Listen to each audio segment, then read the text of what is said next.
If you have a set of stairs, you know that anytime you need something, it's not where you're standing and you're having to go up and down the stairs, hauling groceries upstairs and bringing trash downstairs, especially if your primary entrance to your home, like this one, is right off the garage and is on the lower level. Now, a dumbwaiter is a great solution to this problem. It's basically a miniature elevator that can bring groceries up, trash down, very convenient. But if you've ever priced one of these, boy, the factory-made dumbwaiters are very expensive. Here's a more reasonable option by using a garage door operator to actually construct the dumbwaiter.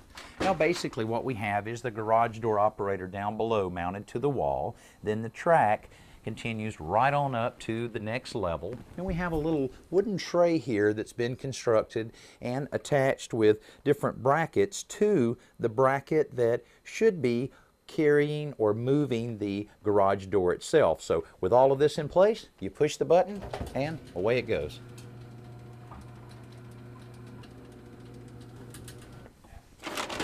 Now, instead of this dumbwaiter costing $3,000 or $4,000 like the manufactured ones do, this one only cost about $300. Now, you have to have the unique situation where you have a closet directly above another closet that's down below on the lower level. Here we had a little pantry in the kitchen and the closet directly below it in the basement. It worked out perfectly, and that'll save a lot of time running up and down the stairs with groceries or trash. Now, it's very important if you have small children around your house or you have guests that have children, is to make sure you have a lock on the door both upstairs and downstairs.